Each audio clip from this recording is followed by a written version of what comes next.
اب ہم منتظر ہیں، ہماری سماعتیں منتظر ہیں اس آواز کی، جو آواز بلا شبہ اردو ادب کا، اردو غزل کا ایک بڑا نام ہے۔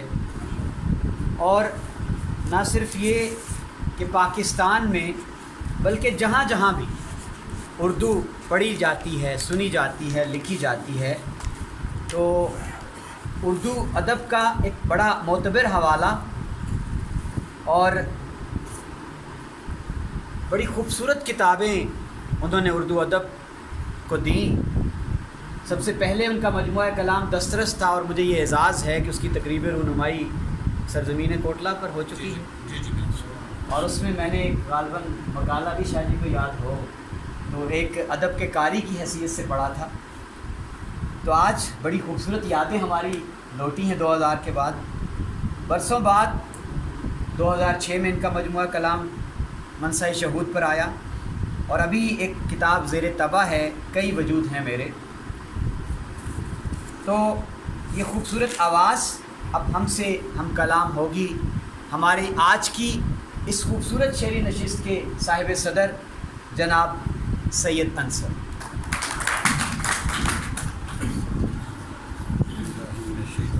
بسم اللہ الرحمن الرحیم۔ سب دوستوں کو السلام علیکم۔ سب سے پہلے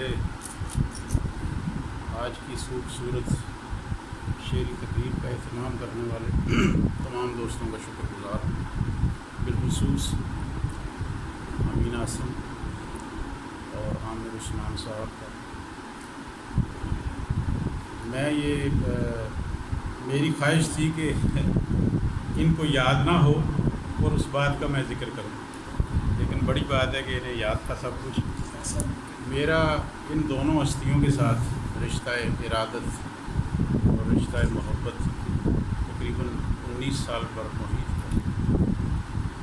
2000 میں جب میری پہلی کتاب آئی دسترس، اس وقت تک امین عاصم بھائی سے میری مشافہ ملاقات نہیں تھی، لیکن غائبانہ ذکر ان کا میں سنتا تھا افضل گوہر سے اور دوسرے دوستوں سے۔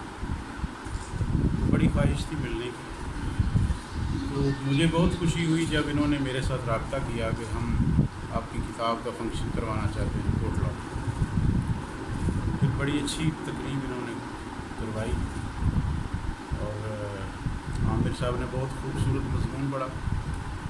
میں تو یہ چاہتا تھا کہ ان سے مضمون لوں، لیکن وہ مل نہیں سکا، پتہ نہیں انہوں نے محفوظ نہیں کیا تھا۔ بہت اچھا مضمون پڑھا۔ بعد میں پھر گاہ بگاہ ملاقاتیں ہوتی رہیں، لیکن وہ خوشگوار یادیں میری زندگی کا سرمایہ ہیں جو ان کے ساتھ وابستہ ہیں۔ تو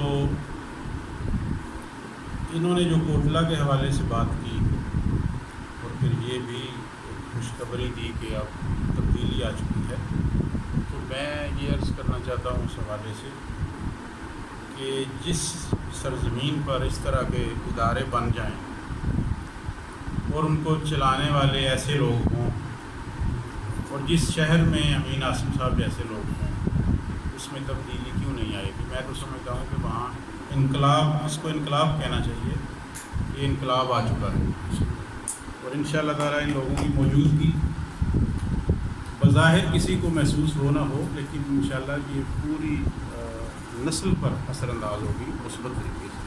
میں دعا کرتا ہوں اللہ تعالیٰ ان کو لمبی زندگی دے اور علاقے کی ترقی اور بہتری کے لیے یہ اپنا حصہ ڈالتے ہیں۔